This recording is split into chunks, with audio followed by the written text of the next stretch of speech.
Bueno, muy buenas tardes. Muchas gracias por acompañarnos en la presentación de este libro Misión cumplida, cómo la reforma universitaria llegó a la Constitución Nacional. Muchas gracias, Gonzalo, por invitarme a participar en esta presentación y comentar algunas apreciaciones sobre esta obra. Cuando a mí me invitan a comentar un libro, no me gusta dar detalles del contenido del libro. Me gusta tratar de subrayar o resaltar aquellas cosas que lo hacen valioso. Porque la idea es que la gente vaya y lea el libro, pero sobre todo que lo compre. Entonces, de eso se trata, tratar de mencionar algunas razones, desde mi punto de vista, que hacen valioso este libro. Este largo trabajo de Gonzalo, que justamente explora cómo llegaron los principios de la reforma universitaria a alcanzar ese rango constitucional. Cómo quedaron sostenidos, garantizados y apoyados en la Constitución Nacional. Y digo, en primer lugar, este trabajo se destaca yo diría por la hechura, por la rigurosidad del trabajo mismo que lleva a cabo Gonzalo, que muestra en todo este trabajo las cualidades de investigador, que no las conocía. Te felicito realmente, Gonzalo. En este libro justamente se destaca por la tarea de investigación, por ejemplo, en la recopilación de material histórico que hace, referido por ejemplo a los proyectos y los debates que llevaron a cabo en la Asamblea Constituyente de 1994.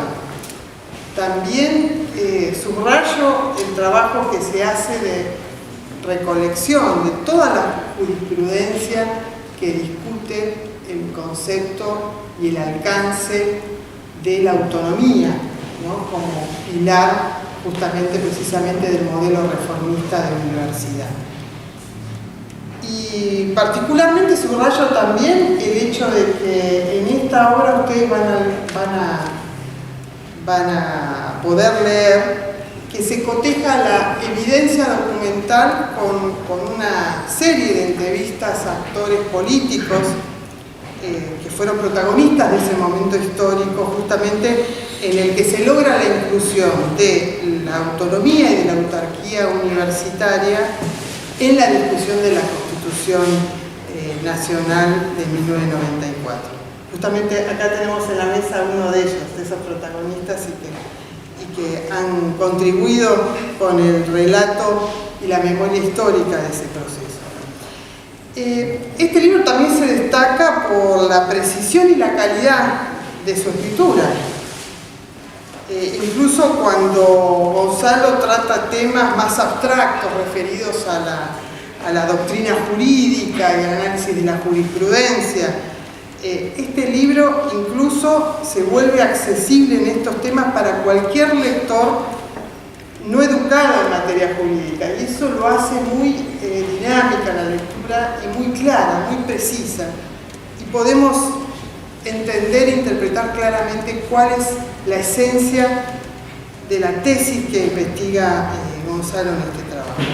Y por supuesto también es un libro que es muy valioso y muy relevante por su contenido, relevante en sí mismo, porque describe, analiza cómo fue ese derrotero histórico que llevó al modelo reformista de universidad a obtener ese rango constitucional, cómo fue que quedó consolidado como conjunto de principios garantizados, protegidos por la Constitución Nacional, aunque, como también señala Gonzalo, queda demostrado en este libro, esa autonomía universitaria sigue estando recurrentemente bajo discusión, vuelve a someterse a la discusión. A pesar de haber conseguido esa protección que le da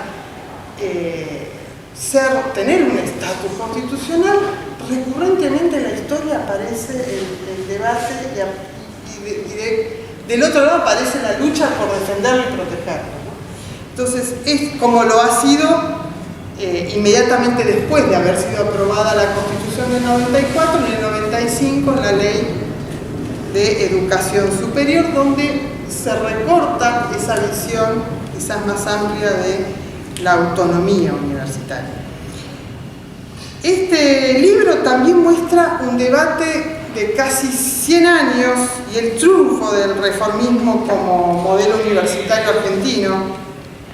Muestra también que la lucha política, no solo de estudiantes, de profesores, de agrupaciones estudiantiles, de partidos políticos, que tienen en claro un modelo de sociedad y tienen también en claro qué universidad necesita ese modelo de sociedad.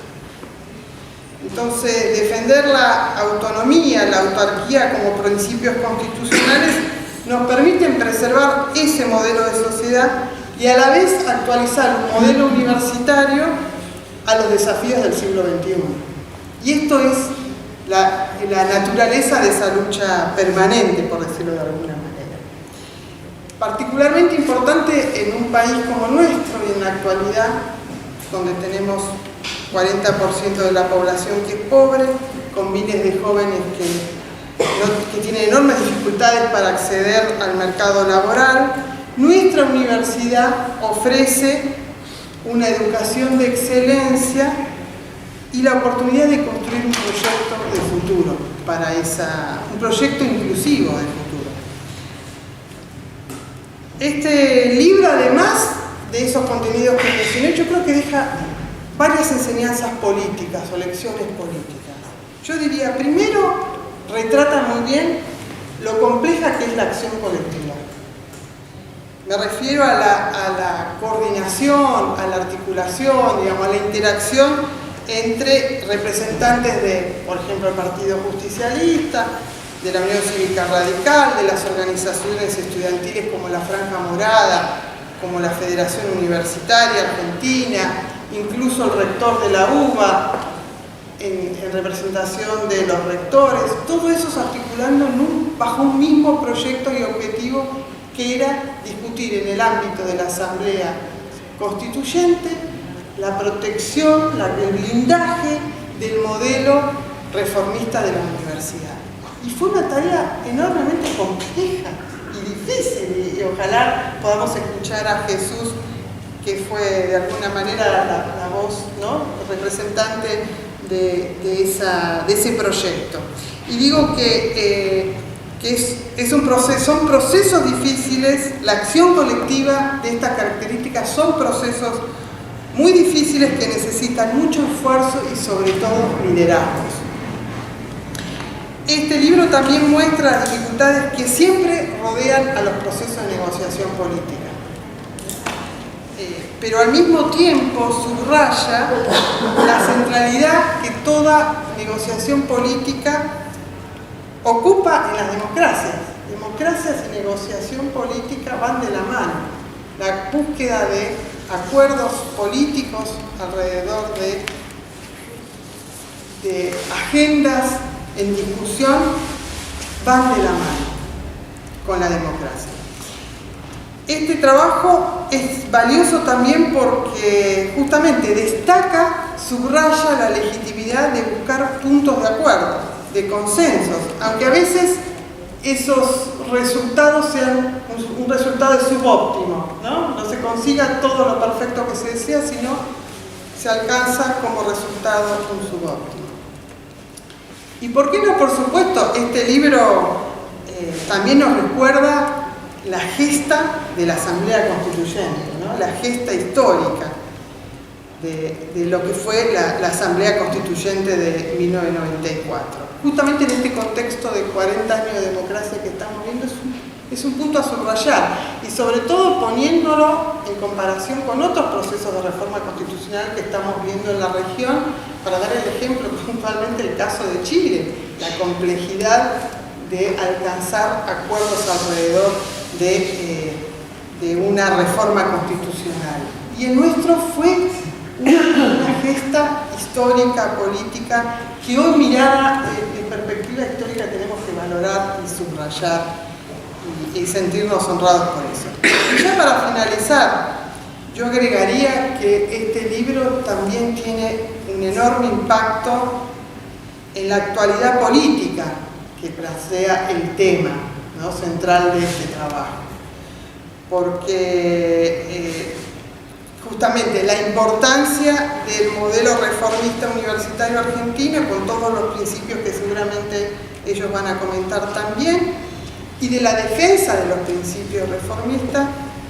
Y seguramente cuando Gonzalo escribió este libro no se imaginó la actualidad que el tema iba a tener al momento en que hoy lo estamos comentando y salió la publicación, ¿no? Porque hoy vemos que vuelve a estar en debate, se pone en debate la discusión sobre cuestiones que están garantizadas en la Constitución, como la gratuidad, la autonomía de las universidades públicas.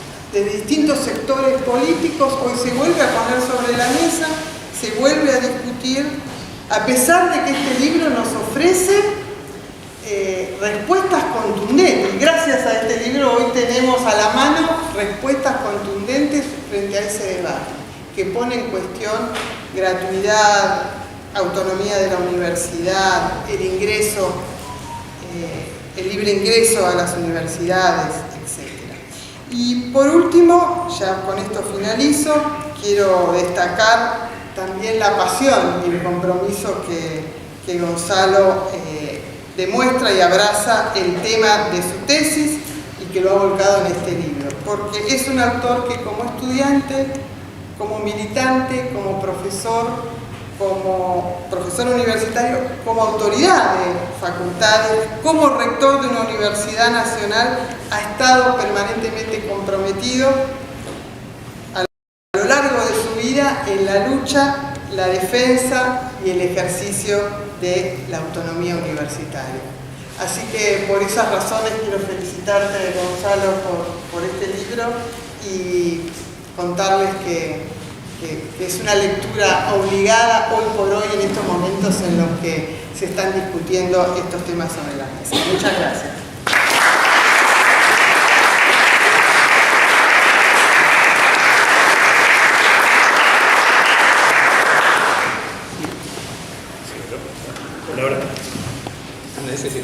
Hola. Sí, ¿no? Hola, ¿se escucha? Bueno, buenas tardes a todos, a todas. Bueno, como en estos casos, en principio empezar por agradecer. ¿Se escucha o no?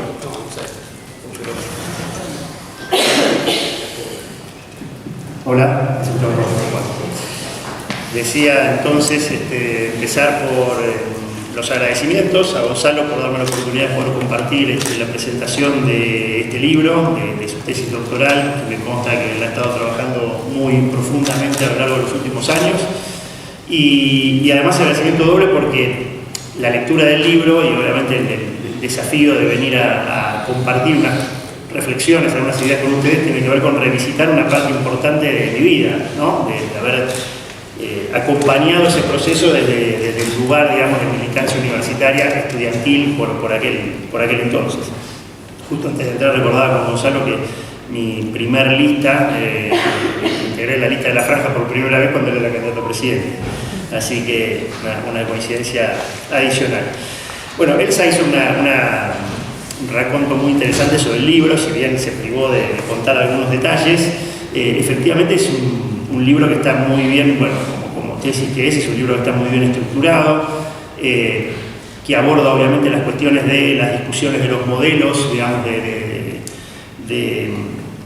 en torno, digamos, al modelo de organización institucional que ha llevado años de discusión, por supuesto también de la reforma universitaria de esta parte, con momentos de mayor apogeo y otros de mayor retracción, la autonomía universitaria, es decir, en sentidos más amplios, más restrictivos o de inexistencia de la reforma, pero siempre quedó latente en los claustros ese espíritu, ¿no? Esos principios que la reforma nos imponía. Y él, bueno, recupera toda esa discusión histórica, también los debates doctrinarios previos a la reforma constitucional, coincido con esa, que la parte tal vez que a mí me pareció muy interesante y sustanciosa es todo el proceso de construcción del consenso en el ámbito de la Asamblea Constituyente, al que seguramente se va a despedir Jesús, que fue un protagonista fundamental,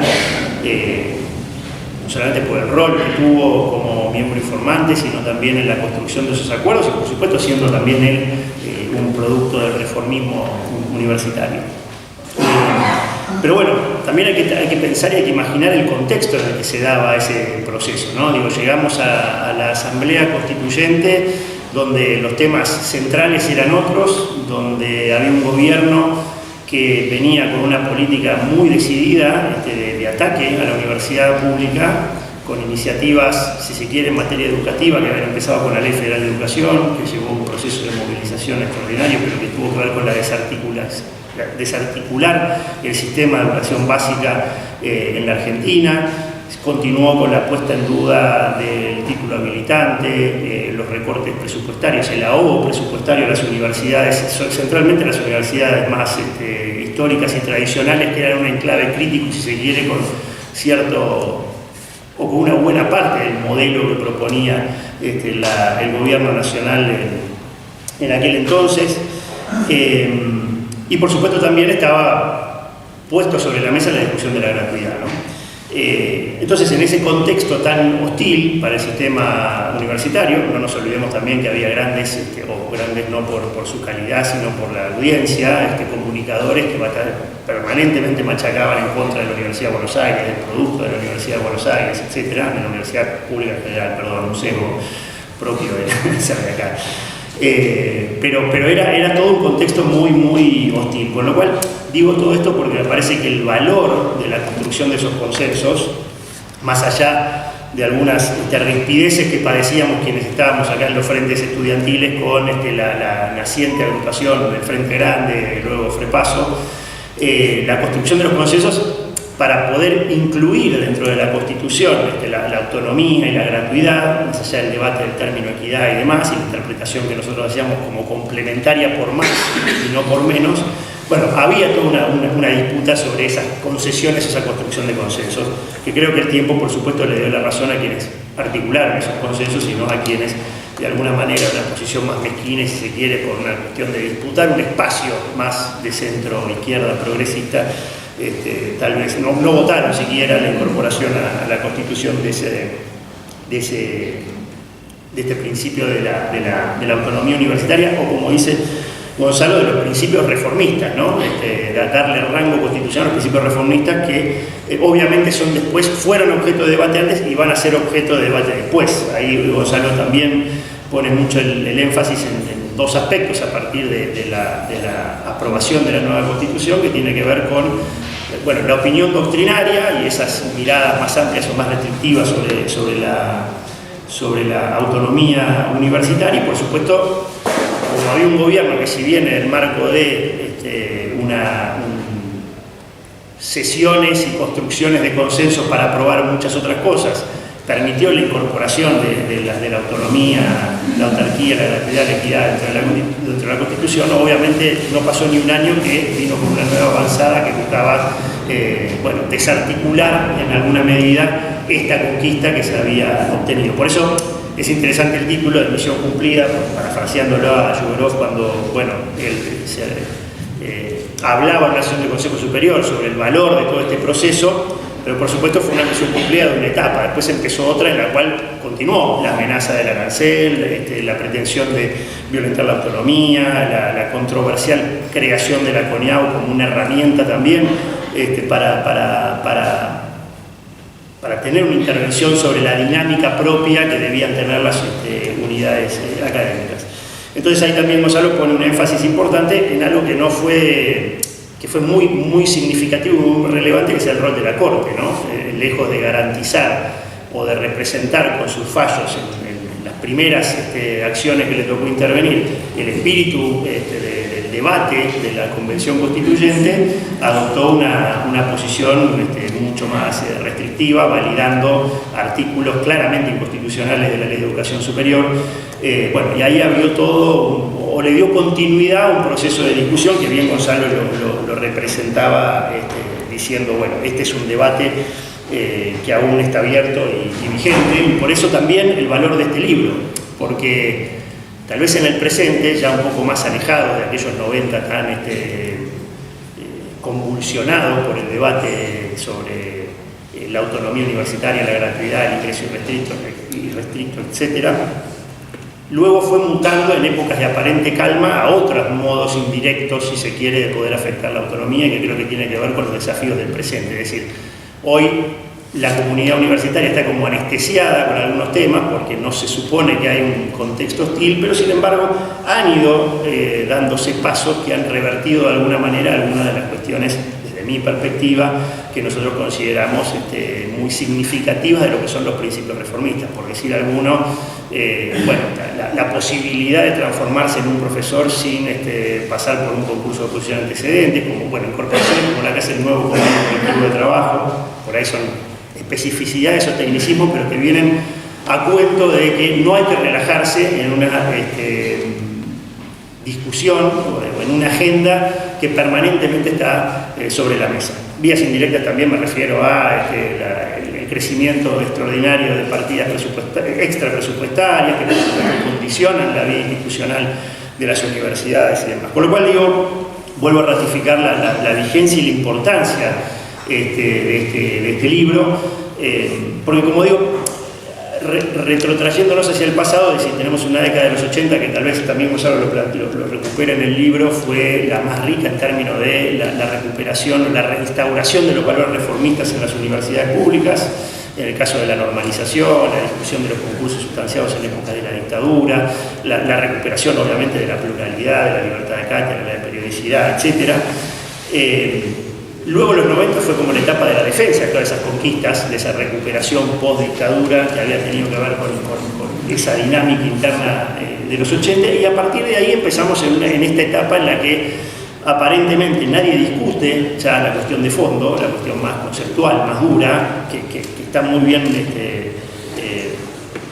contada y analizada y documentada por Gonzalo en el libro, pero que yo creo que no deja de existir ciertas amenazas a la autonomía plena que garantice universidades que puedan desenvolverse en las condiciones adecuadas para formar profesionales con pensamiento crítico, universidades que puedan orientar sus investigaciones en algún sentido, digamos, que a veces no necesariamente va de la mano con las políticas nacionales. Entonces decía, para decir el final, bueno, obviamente el gobierno, retrotraigo a la parte anterior en la que decía, bueno, hubo una corte que en los 90 claramente fue parte de esa estrategia de continuar con el hostigamiento en relación a las universidades públicas. El caso de la UBA, por ejemplo, bueno, Analía Monjes es uno, ¿no?, del artículo 50 de la ley, que estaba claramente pensado para la Facultad de Medicina en aquel entonces, y obviamente la suerte que tuvimos en la UBA de que el Ministerio se le vencieron los plazos, y entonces nosotros tuvimos un fallo de primera instancia que nos permitió sortear de mejor modo la implementación de la ley en la universidad. Pero independientemente de esas particularidades, de nuevo, una corte que inclusive en los tiempos actuales tampoco termina de tener esa visión que Gonzalo también plantea en el libro, propiciaba Fait en sus votos en disidencia de cada una de las oportunidades que tuvo. No hay, o uno no puede confiar en que haya una corte que tenga una interpretación, si bien hoy el contexto es distinto y obviamente la litigiosidad de estos temas ha caído enormemente.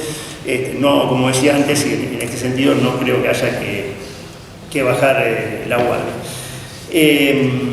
Por último, me parece que, para no extenderme mucho y darle paso a Jesús, que por ahí tiene más esos cuentos que yo decía, a mí me resultaron más sustantivos, decía, es un libro que nos permite recuperar una etapa en la que los valores, insisto, había una comunidad, una comunidad académica a nivel nacional que tenía claro cuál era el objetivo, que tenía claro un modelo de universidad a defender, y que creo que fue muy exitoso, no solo por esta reforma constitucional, sino también porque impidió en alguna manera que los avances que pretendían retrotraer ciertos principios pudieran cumplir su cometido.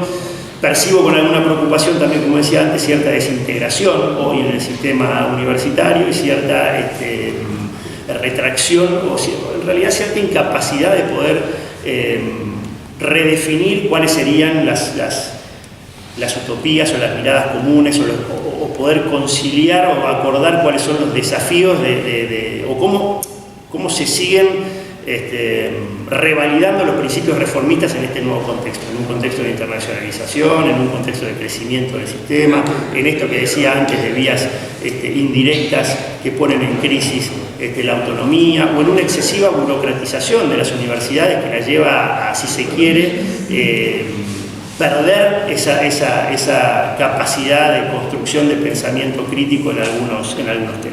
Por supuesto que la sustancia sigue estando, por supuesto que hay un papel fundamental que sigue cumpliendo, pero que creo que debemos profundizarlo, y me parece que este libro hoy es un aporte sustantivo en esta idea, o en esta idea que a mí por lo menos me despertó, de invitarnos a recuperar espacios de reflexión común, a intentar congeniar y acordar cuáles son los desafíos de la gestión universitaria o los nuevos desafíos de pensar universidades reformistas en estos nuevos tiempos. Creo que para todo eso este libro es un insumo importante, y además, a mi criterio, cuando lo deja abierto, esto todavía sigue en debate, es una invitación a quienes a lo largo de estos últimos por lo menos 40, 50 años hemos tenido compromiso con la universidad pública, reformista, autónoma, cogobernada. Bueno, volvamos a reunirnos en torno de estas ideas y a reconfigurar objetivos comunes que por supuesto siempre persigan un rol determinante y un aporte significativo de parte de las universidades en la formación de profesionales y por supuesto también en el destino del país. Gracias.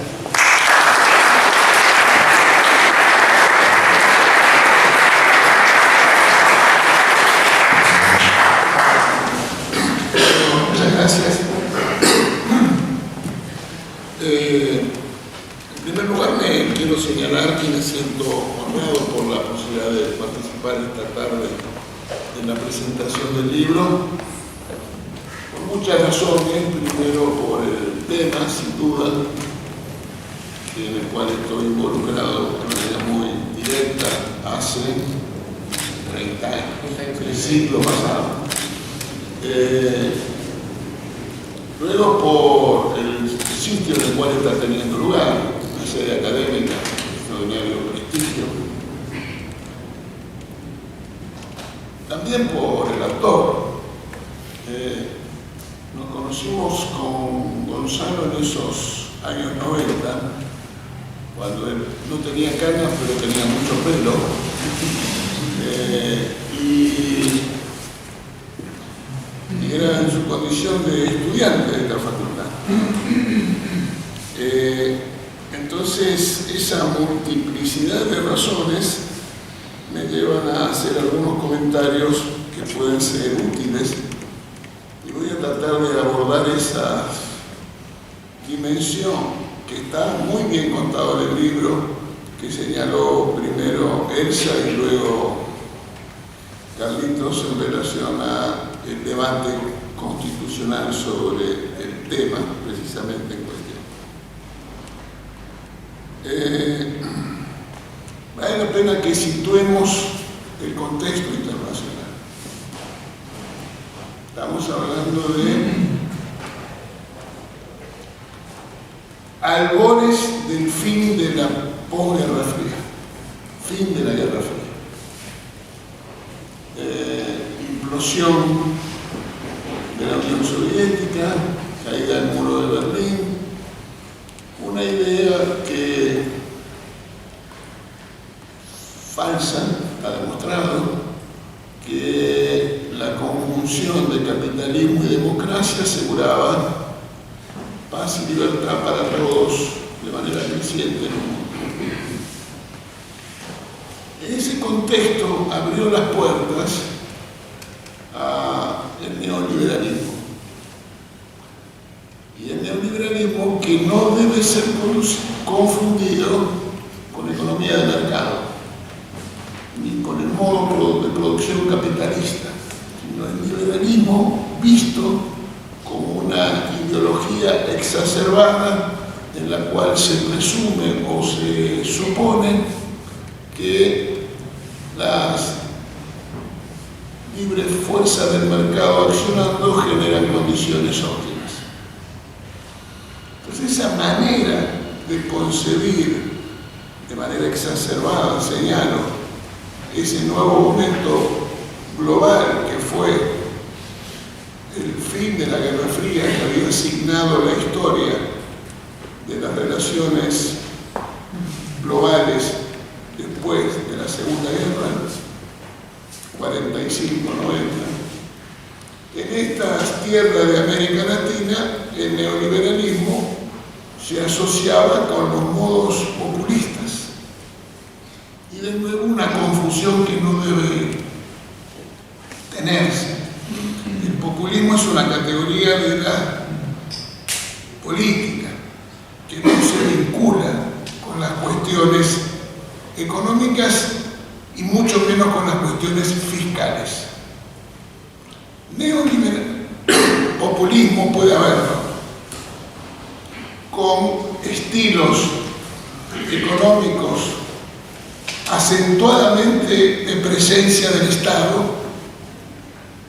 En la Argentina, luego de la Segunda Guerra, populismo recargado, diría yo, pero también hubo populismo con neoliberalismo en los 90, en la Argentina y en otros lugares del mundo. Tuvimos populismo con neoliberalismo que exacerbadamente cerró el Congreso Perú.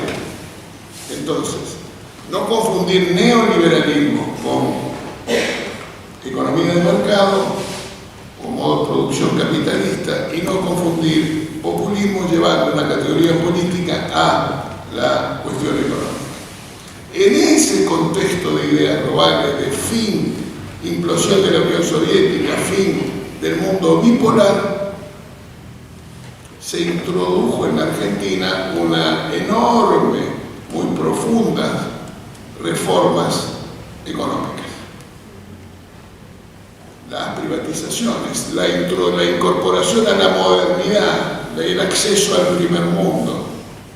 Y en ese contexto también estaba en discusión los aspectos que estamos conversando, que tienen que ver con introducir el mercado en la vida universitaria. En ese contexto estaba en discusión en el marco de la Argentina el ordenamiento institucional de la Argentina. Y a partir de ese momento se introduce la discusión sobre la necesidad de la reforma constitucional. De nuevo el contexto para tratar de sacar una conclusión. Me parece que tiene un ambiente como este. La reforma constitucional se aceleró porque había en el Senado un proyecto que llamaba una consulta para eventual reforma constitucional sobre la base de que no podía cercenarse el derecho del presidente a ser reelegido. Opinión que era, incluso llegaba a las orillas de otros partidos políticos distintos al oficialismo. Y también había proyectos legislativos que señalaban que la necesidad de la reforma no exigía los 2/3 de los presentes en cada una de las cámaras, como decía la Constitución, sino solamente con 2/3 del cuerpo, sino que con solamente 2/3 de los presentes se alcanzaba. Entonces ahí apareció el acuerdo político que incluía una dimensión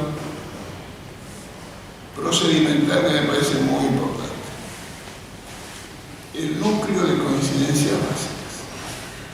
La ley declaratoria de la necesidad de la reforma del último trimestre del año 93 incluía un bloque de temas que era la consideración lo que debía ser considerado por la Asamblea Constituyente. Señalo esto porque en aquel momento no me parecía algo imprescindible, casi que estaba dispuesto a aceptar la idea de que eso era una suerte de candado, como era el argumento que algunos hacían, que cercenaba los grados de libertad de los constituyentes, etc. Pero él se acaba de señalar un punto fundamental. Miren lo que fue el proceso constituyente chileno, que todavía está en curso. Resultado de una combinación de la fragmentación del sistema político, de la representación política y al mismo tiempo de la ausencia de mecanismos institucionales que ayudaban a la discusión constitucional.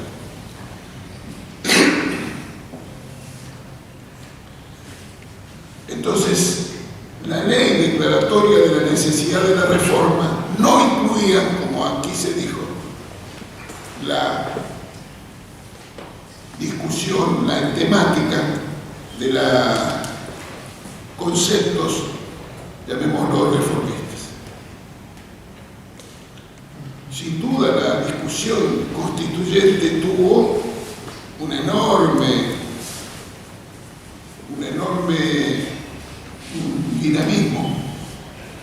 Le contaba recién a Gonzalo que me acuerdo de una reunión en esta misma facultad con las militantes reformistas de la franja, y yo en condición de candidato, la verdad que no la pasé del todo bien por los cuestionamientos a la reforma, el núcleo de coincidencia básica, que había restricciones, que era, bueno, imagínense o acuérdense, de acuerdo a la edad de cada uno, puede tener la emoción que corresponda. Pero ciertamente un momento muy crispado de la vida de la Unión Cívica Radical. La decisión fue tomada en una convención muy áspera, digamos, que tuvo lugar en Santa Rosa, La Pampa. Se aprobó finalmente y se le dio mandato a los legisladores nacionales para votar la necesidad de la reforma. Los bloques legislativos eran receptores de esa conflictividad y esa discusión que había en la vida social, en la vida política y en la Unión Cívica Radical. No todos votamos de la misma manera, pero lo que sí sucedió, o lo que sí se mantuvo, fue la unidad del bloque. Nunca se dividió el bloque radical. Señalo esto porque este es para mí uno de los momentos en que vivimos hoy de amargura por una situación contraria, a pesar de las dificultades que en aquel momento había, que no se compadecen con las que tenemos hoy. Entonces, a pesar de que no estaba en el núcleo de coincidencias básicas, como otros temas, se incorporaron al temario de la Asamblea Constituyente. El peronismo tenía mayoría, una asamblea constituida por todos los sectores, la diversidad más amplia de la representación política, liberales, fascistas, confesionales, ateos, reformistas, antirreformistas, lo que ustedes quieran imaginar estaba representado aquí.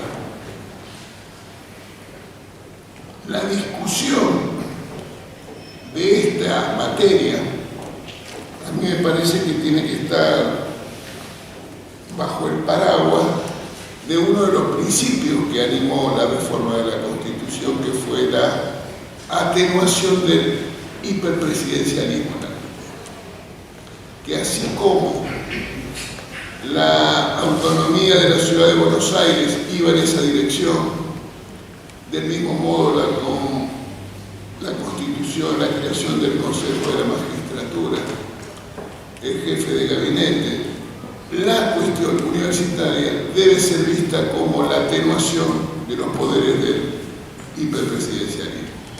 Recuerden las intervenciones en las universidades, los profesores designados por decreto del Poder Ejecutivo, etcétera, etcétera. Bueno, lo cierto es que en ese contexto debe verse el trabajo de González. Porque aquel estudiante universitario terminó siendo docente universitario y una autoridad en universidades, y entonces eso se refleja en el texto. Porque hay no solo un análisis histórico de la evolución de las normas vinculadas a las universidades de la ley Avellaneda hasta aquí, sino también un recorrido de los múltiples conflictos políticos y sociales que este tema trajo en la vida pública argentina. Y al mismo tiempo recuerda el impacto que los principios reformistas introdujeron a la vida social en la Argentina, y yo agregaría que los principios reformistas también trajeron novedades en la vida política de América Latina. La creación del APRA en Perú es un ejemplo de esas circunstancias. Pero déjenme decirle algunos comentarios acerca del proceso por el cual el inciso 19 del artículo 75 finalmente está en la Constitución. Había muchos proyectos, o varios proyectos, vinculados a la cuestión universitaria. El funcionamiento de la Convención es que había distintas comisiones específicas. Había una, por ejemplo, de Comisión Federal, otra de Nuevos Derechos, etc. Y había una mayoría justicialista. La segunda minoría era la Unión Cívica Radical, tercera minoría el bloque del FREPASO. Bloque del FREPASO que en el momento en el cual se discutía el núcleo de coincidencias básicas, algunos de sus integrantes dejaron de ser constituyentes. Monseñor Doña Vale. Entonces, en esa discusión había que conseguir que la mayoría, porque si no había mayoría en el recinto, no había introducción en el texto. Entonces hubo primero una discusión en la comisión donde había un momento en el cual podía haber un voto tal vez mayoritario en la comisión, pero ese dictamen de comisión no iba a conseguir el voto en la convención.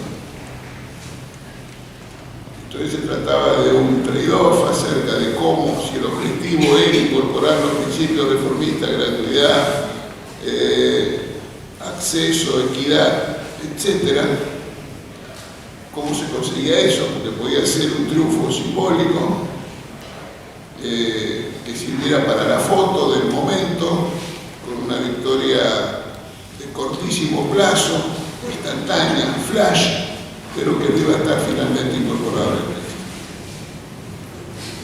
texto. Se trataba más de un tema en la constituyente. Entonces se encontró la manera por la cual había un compromiso de la mayoría en votar algo que nos interesaba a nosotros, a cambio de que nosotros fuéramos condescendientes en tratar algunos temas que nos interesaban a la mayoría. Y para el bloque de la Unión Cívica Radical, incorporar los principios reformistas en la Constitución era un objetivo clave, decisivo. Espero no equivocarme si les digo que en ese trade-off estaba incluida la cuestión de la coparticipación. Consentir determinada redacción, fraseo en el texto constitucional relativo a la coparticipación de nuestra parte, a cambio de obtener el voto favorable de la mayoría a nuestro texto en relación a la cuestión universitaria.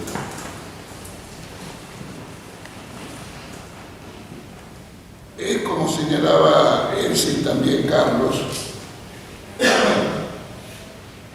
la esencia de la acción política, ¿no? Alfonsín siempre decía que la política es diálogo si no es violencia, y si no hay acuerdos políticos es imposible obtener resultados. Y que no puede pensarse la política con una lógica, esto lo digo yo, una lógica de poder, en el cual el poder se consigue con una lógica de conquista, permitiendo que uno obtiene el 100% y el otro nada. La política es el punto de encuentro entre puntos de vista distintos porque expresamos opiniones distintas. Esa circunstancia hizo posible un hito político en la Argentina, sin duda, que es la constituyente del 94, porque finalmente esa diversidad ideológica, regional, política, de valores, terminamos todos votando por unanimidad la Constitución, cosa que no había sucedido en ninguno de los otros momentos constitucionales, donde siempre había alguien que ganaba y uno que perdía. Y entonces el punto era cómo hacíamos la próxima Constitución para dar cuenta del resultado que había sucedido en la previa. Me parece que hay una enseñanza que tiene que ver con esto de los principios de la mano de obtener resultados a partir de acuerdos, pero también, como dijo Carlos, no podemos ser ingenuos de pensar que por más que esté en la Constitución consagrado determinado principio, no hay fuerzas políticas o corrientes culturales o principios ideológicos que nieguen o combatan esas cuestiones. Forman parte de sociedades conflictivas como las que vivimos, así que no podemos pedir que no se piense solo como creemos nosotros. Entonces tenemos que estar alertas, porque ciertamente habrá siempre, no solo en este tema, en todos los temas, y si no, pensemos en Estados Unidos y las discusiones que se dan a partir de los fallos de la Corte en relación a cuestiones de derecho del aborto, por ejemplo. Entonces, para terminar, agradecer a Gonzalo, no la invitación, que es lo de menos, a la presentación de su libro, sino por su trabajo, su esfuerzo, su dedicación, el producto, que estoy seguro que va a ser de mucha utilidad para muchos, no solo en la vida política, de lo que le interesan las cuestiones constitucionales, sino también todos aquellos que tienen interés por las cuestiones públicas, particularmente en la vida universitaria. Muchas gracias.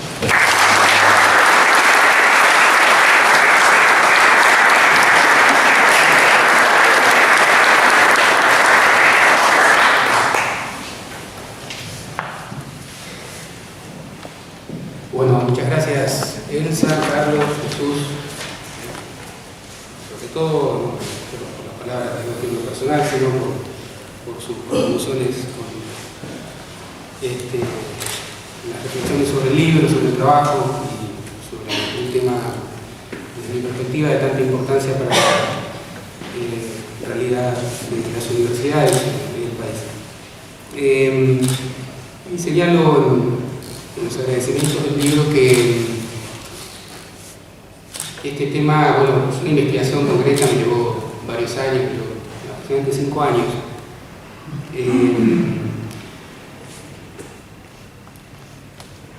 Pero la verdad que es un tema que me acompañó toda la vida.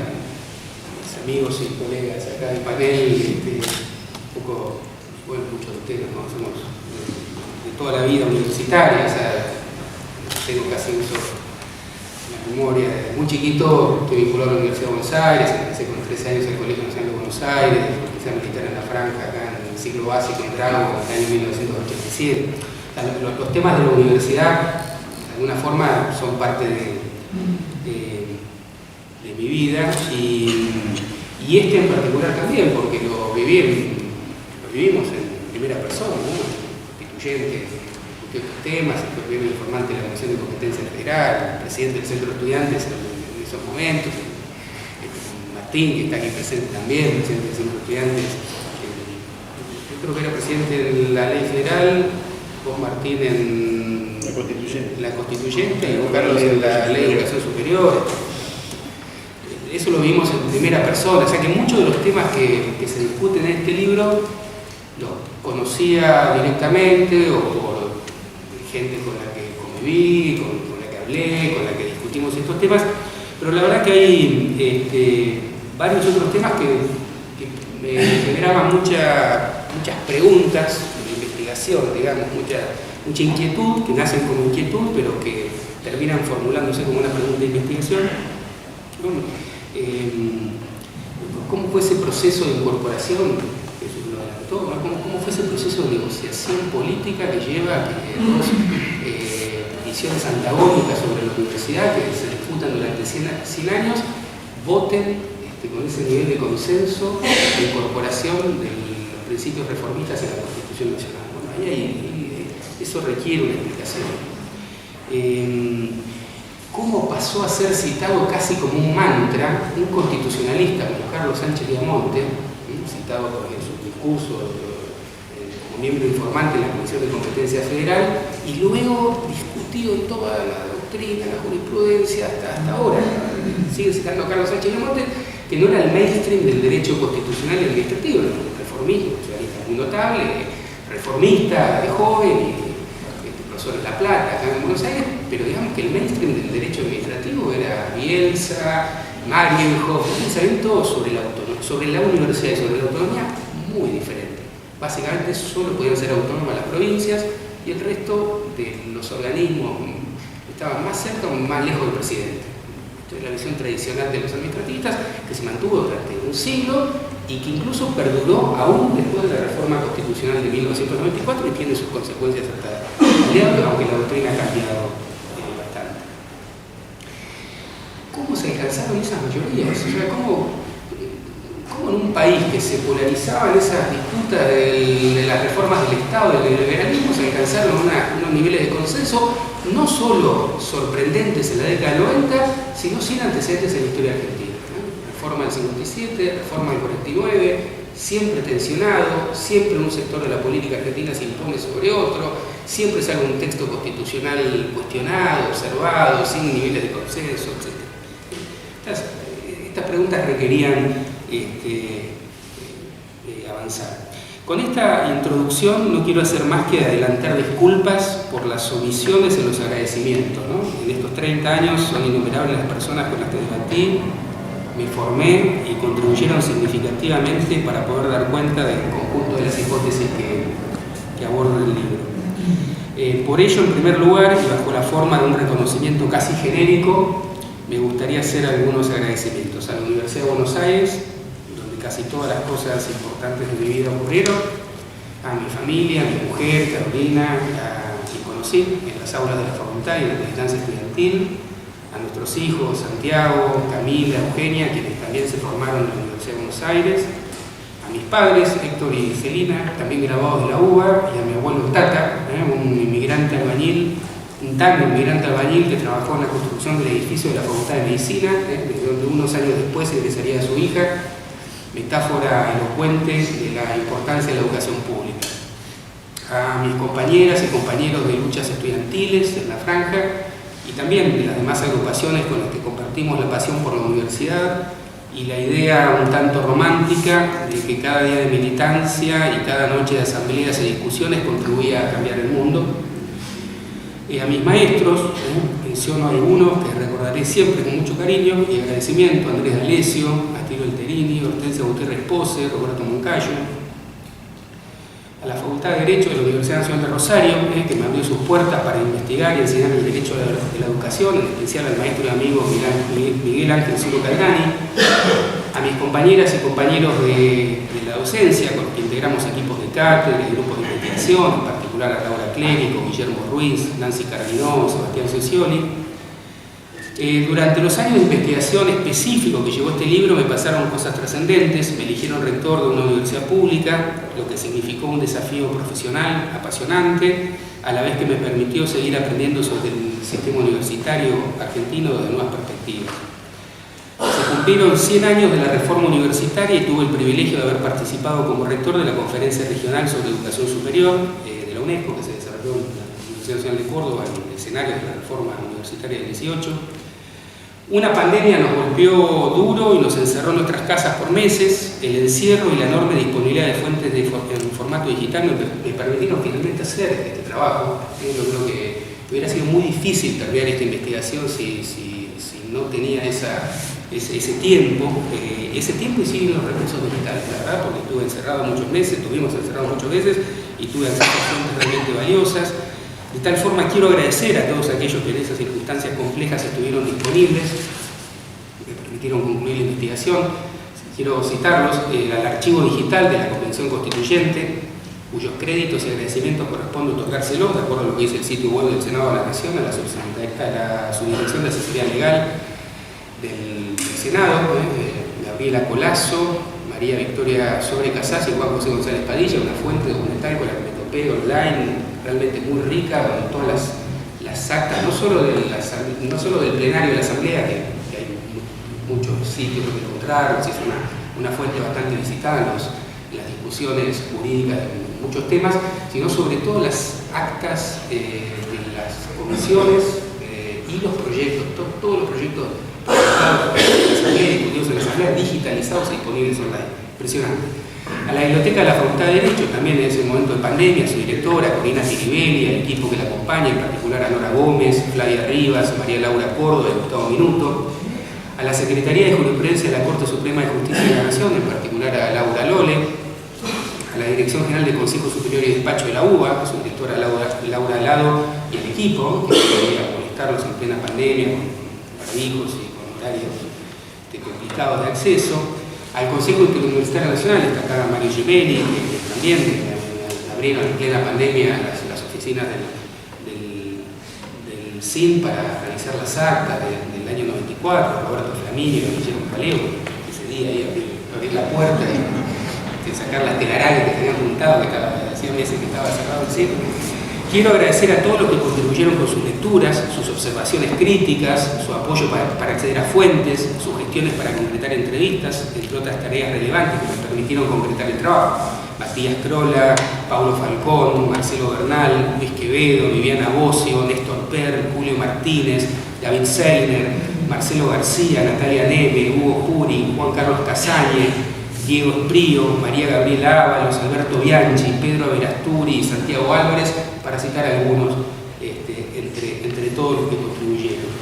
Un agradecimiento especial a quienes aceptaron ser entrevistados por su tiempo y por abrir el cajón de los recuerdos luego de 30 años. Marcelo Alegre, Augusto Lacino, Alicia Camillioli, José Corral, Tulio Del Bono, Antonio María Hernández, Rosa Liurgar, Eduardo Menem, Nélida Bufati, Daniel Nieto, Lidia Puig, Adriana Puigros, Darío Richarte, Dora Rocha de Feldman, Jesús Rodríguez, Adolfo Octubre, Alejandro Tulio y Rafael Viljanovich.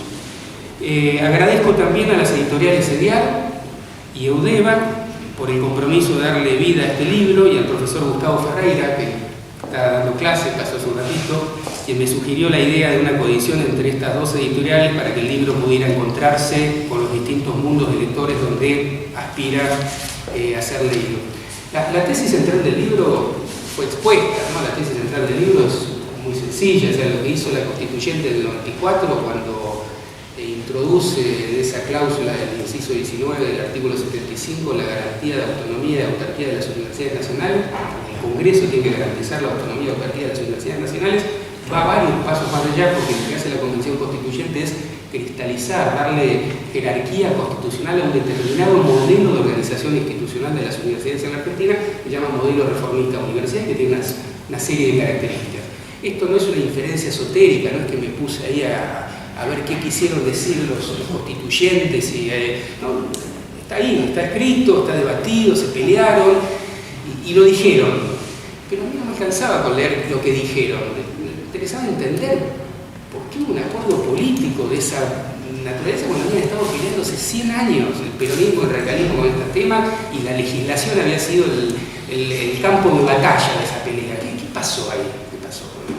Los extraterrestres, la pirámide, ¿no? Ahí había que explicar la negociación política, si no, lo que se decía no terminaba de entenderse. El modelo reformista universidad, y desde esa perspectiva para mí tiene importancia su constitucionalización, es un modelo bastante definido. Tiene su raíz, obviamente, en los sucesos de la reforma universitaria de 1918, por eso la referencia al modelo reformista. Pero es algo que se construyó en 100 años, en más de 100 años, arranca en el siglo XIX y se proyecta hasta nuestros días. Por ejemplo, una de las características centrales del modelo reformista es el pluralismo. La universidad pública con un ámbito plural. Y la verdad es que si uno analiza los 100 años de historia de la universidad, pocas veces fue plural. En general siempre un sector excluía a otro sector en la vida política y en la vida académica de las universidades. Y una característica de pluralismo es algo relativamente reciente de la universidad. Yo podría decir que es uno de los aportes más recientes que tiene el modelo reformista de la universidad y lo podemos asociar a estos 40 años de democracia. Yo creo que cuando se recupera la democracia en el 83 y cuando se restablece la autonomía y la vigencia de los valores reformistas en las universidades nacionales, se incorpora un atributo nuevo que es el pluralismo y hoy convive en la Universidad Argentina la multiplicidad de visiones disciplinares, ideológicas, políticas, que no fue siempre una característica. O sea, es un modelo que se construye a lo largo de 100 años, que tiene básicamente como característica a una universidad pública, autónoma, gobernada por sus propios claustros, con periodicidad de cargos, con acceso por concursos a los de antecedentes y oposición, a los cargos docentes, pluralismo, gratuidad, transparencia, y podríamos seguir enumerando algunas de las características centrales de este modelo. El sentido de la universidad, pues estas son características, el sentido de la universidad reformista es una institución que preserva, promueve y difunde socialmente el conocimiento y la cultura, porque en definitiva ese es el sentido de la institución, y en eso comparte muchas de las razones de ser de las universidades modernas. Por supuesto, a través de una tríada de funciones esenciales, que son la docencia, la investigación y la extensión universitaria. Desde esta perspectiva reformista hay un concepto amplio de autonomía universitaria, que es el que expuso el miembro informante Jesús Rodríguez, citando al constitucionalista Carlos Sánchez Viamonte, una autonomía que incluye la dimensión institucional y política, que incluye la dimensión académica y que incluye la administración de los recursos y de la propia institución. Un concepto de autonomía amplia, muy distinta a la que la visión restrictiva, más asociada al mainstream del derecho administrativo, como señalaba al inicio de mi exposición, sostuvo durante muchos años, diciendo que la autonomía en realidad universitaria era un concepto técnico-pedagógico, pero jurídicamente autónomas solo podían ser las provincias. Hoy la Constitución Nacional dice que las universidades son autónomas y les da una característica de autonomía muy amplia. Pero esto no solo aporta claridad a un tema polémico, histórico polémico, que es la relación entre la universidad y el Estado Nacional y el Poder Ejecutivo y el Congreso, limitando, excluyendo la capacidad regulatoria en materia universitaria que tiene el Poder Ejecutivo y limitando a límites muy precisos la que conserva el Congreso. Una de las perspectivas que a mí más me interesó también de esta constitucionalización del modelo reformista es el mensaje muy claro que le da el constituyente, que nos da el constituyente a los propios universitarios, a las comunidades, a la comunidad universitaria y en especial a sus directivos. Porque esto no establece solo un límite muy preciso y claro en la relación entre la universidad y el Ejecutivo o el Congreso. También es un mandato muy claro que tuvimos o tenemos responsabilidad de conducir la universidad, porque debemos hacerla conforme a esas características definitorias del modelo reformista. En tiempos donde, como bien señalaba Carlos, se modifican los regímenes de acceso a los cargos docentes y se eliminan los concursos de renovación periódica de los cargos, en tiempos en que se eliminan cláusulas de restricción a la periodicidad del ejercicio de los cargos y encontramos rectores que permanecen por décadas al frente de los rectorados, el modelo reformista de la universidad establece preceptos y hojas de ruta muy claras también para los universitarios de cómo debemos conducir estas instituciones y cuál es la responsabilidad institucional frente a la comunidad en la cual la universidad se desarrolla. Jesús planteó un tema muy interesante: ¿cómo se mete este tema educativo en la Asamblea Constituyente? No estaba en el Pacto de Libros, no estaba en la ley de declaración de la necesidad de la reforma, ni en el artículo 2, ni en el artículo 3 que dejaba temas abiertos a discusión en la Asamblea. En ningún lado decía el tema educativo. Ahí fue muy importante, el libro lo van a poder ver, ahí fue muy importante la presencia de referentes educativos, importantes referentes educativos en todos los bloques, así como estaba Jesús, o Chani Cáceres, con dirigentes estudiantiles, con mucha trayectoria en la universidad. Estaba Adriana Pugiloso, Mari Sánchez en el Frepaso, el maestro Alfredo Bravo en el socialismo, muchos rectores, Tulio del Bono, muchos rectores en actividad incluso, Tulio del Bono, rector de San Juan, Francisco de Leche, rector de Córdoba, rectores de Córdoba como Régora, el 5 veces rector de la Universidad de San Luis, Alberto Puchmüller, era muchos constituyentes, sindicalistas como dije, Mari Sánchez o Rosa Liudgar de San Luis, muchos constituyentes preocupados por el tema educativo y con capacidad de ejercer presión para que el tema sea interpretada, la ley de convocatoria, de forma tal que se habilite el debate de los temas educativos. Primer paso. Jesús contó muy bien el problema de fondo. El problema de fondo es que todos los sectores progresistas que la Asamblea, que veían en la Asamblea una oportunidad importante para ver si se lograban posiciones progresistas en materia de educación, que lograran frenar algunos de los embates que el gobierno estaba llevando a nivel legislativo. Ya había en consideración en el Congreso proyectos de arancelamiento universitario, de reforma del régimen económico financiero, ya se había aprobado la Ley Federal de Educación en el año 1993, etcétera, etcétera, etcétera. Muchos sectores progresistas que veían en la constituyente quizás una oportunidad de conseguir un límite a esa reforma neoliberal en el sector de educación, no era mayoría en el plenario.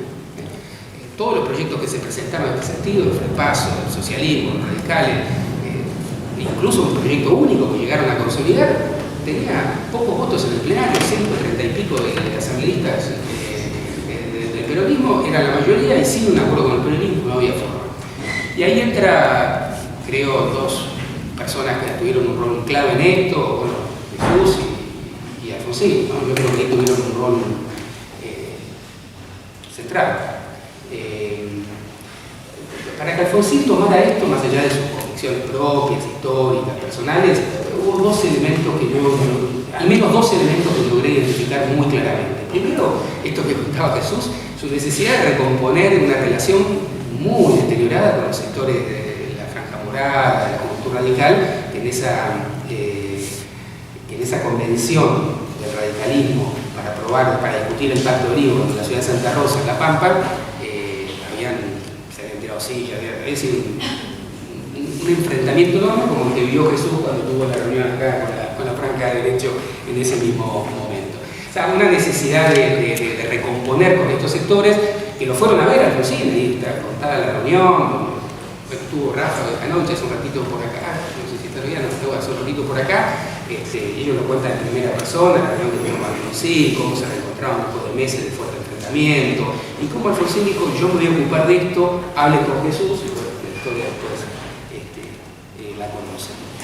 Otro factor que yo destaco y pongo muy sobre la mesa, y el libro que se llama Misión Cumplida, es el rol que tuvo la Universidad de Buenos Aires, en particular su rector. Hay que reconocer el rol que tuvo Oscar Yuberov en esto. El Consejo Superior puso un objetivo que es impulsar la incorporación del tema de la autonomía en la Convención Constituyente, mandató al rector, y el libro da cuenta de cómo fueron todas esas gestiones, cuántas veces viajaron a Santa Fe, cuántas veces viajaron a Paraná, quiénes viajaron, cuántas veces viajó el rector.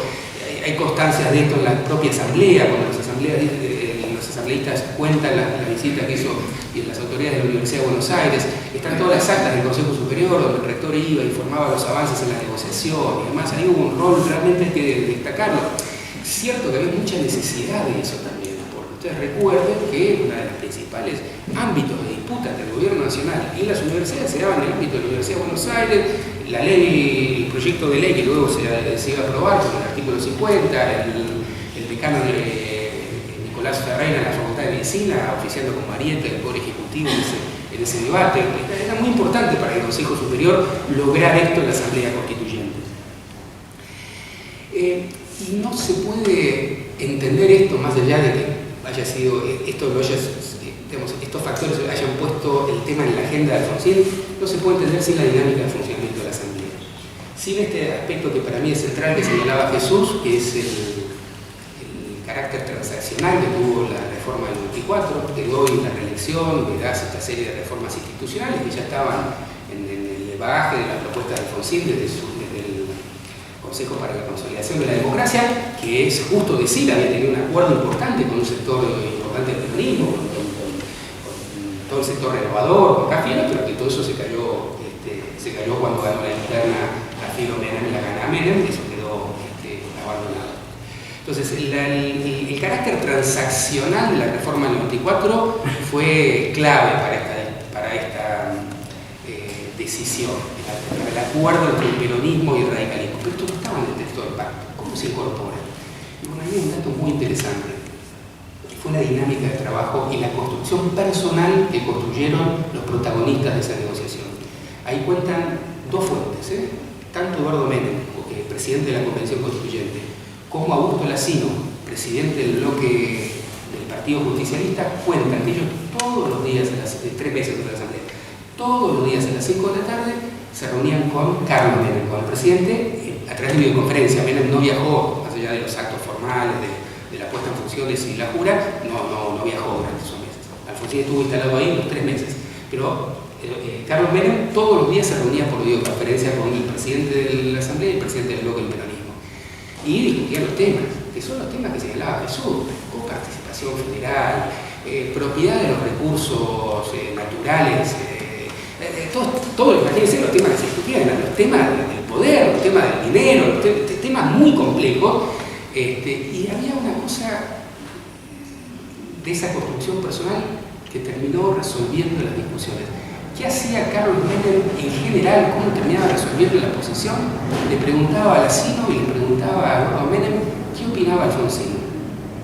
Y la mayor parte de las veces acompañaba la decisión de lo que Alfonsín había propuesto. Digo, para poder entender ese contexto de aspecto transaccional que tuvo la reforma del 94 y de excepcionalidad del acuerdo político, que no existía en la sociedad argentina en los 90 en general y que no subsiste y que no existe en la actualidad, donde vivimos cada día más escenarios de polarización, de pelea.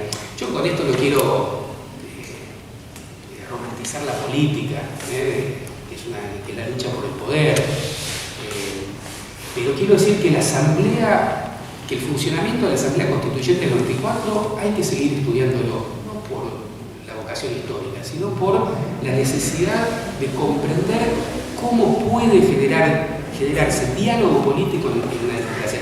Una democracia no puede tener como objetivo en el debate político la eliminación del adversario. Y hoy encontramos en el debate de la política argentina que buena parte de la propuesta de la dirigencia política es la eliminación del adversario. Eso no puede ser parte de la agenda de la política en un sistema democrático. La Asamblea Constituyente en eso tiene mucho para enseñar, y la Asamblea Constituyente en eso, no sé si sirve la analogía, pero se parece más al parlamentarismo europeo que al hiperpresidencialismo que describía Jesús de nuestra región. ¿Qué no es este libro? O al menos, ¿qué pretende no ser? No pretende ser una evocación nostálgica de la reforma, de los sucesos de la reforma universitaria. No soy historiador, soy un viejo reformista y me encanta la reforma universitaria, pero el libro no se para en esa posición. El libro discute sobre los principios reformistas, pero pensando, como lo señalaban mis colegas, pensando en la actualidad, pensando en cuando hay que discutir la legislación, pensando en cuando hay que tomar decisiones institucionales en las universidades, pensando en cuando tenemos que definir cómo se organizan las universidades, cuál es la relación de la universidad con la sociedad. En definitiva, como una hoja de ruta para definir política pública en materia de educación superior. Desde esa perspectiva me interesa la reforma universitaria. Y tampoco aspiro a que este libro sea o pueda ser interpretado como una defensa corporativa de la universidad y de los universitarios. O sea, detrás de la idea de una autonomía amplia, inclusiva de todas estas dimensiones que señalaba, no quiero que se perciba que hay una vocación de los propios universitarios de decir esta institución con todas estas facultades es nuestra y no vengan a incomodarnos. Al contrario, uno de mis principales intereses es que esto nos ayuda a los propios universitarios a replantearnos algunas cosas que hacemos nosotros mismos hacia el interior de las universidades y no olvidarnos y tener bien presentes que lo que hizo el Constituyente del 94 es darle jerarquía constitucional a esa característica de universidad reformista. Para cerrar, quiero parafrasear o traer a cuento a 3 rectores. Uno es un rector, uno es un mexicano, que cuando asume el rectorado de la Universidad Nacional Autónoma de México en 1920, José Vasconcelos, está inserta. José Vasconcelos, gran referente para la mayor parte del reformismo universitario de la época, luego fue secretario de Educación del gobierno de la Revolución Mexicana. El segundo rector es un rector argentino de la Universidad de Buenos Aires, en la década de José Luis Romero. En la década del 50 decía Romero, yo no quiero una universidad reformada. No pensemos en una universidad reformada, pensemos en una universidad que esté en permanente tránsito de reforma. La idea de la reforma universitaria no como un conjunto anquilosado de principios y de valores que quedaron ahí, y como un actor de los recuerdos uno va a sacarle la telaraña y ver qué hay. La reforma universitaria como una actitud, ¿no? El reformismo como una actitud de permanente crítica en una institución que supuestamente todo lo pone bajo discusión, todo es objeto de estudios o disciplinas, pero muy pocas veces lo es la propia institución. Entonces tomo de José Luis Romero esa idea. Y por última del propio Cayuberov, ¿no? Con esta idea de misión cumplida, la reforma universitaria tiene jerarquía constitucional. Muchísimas gracias.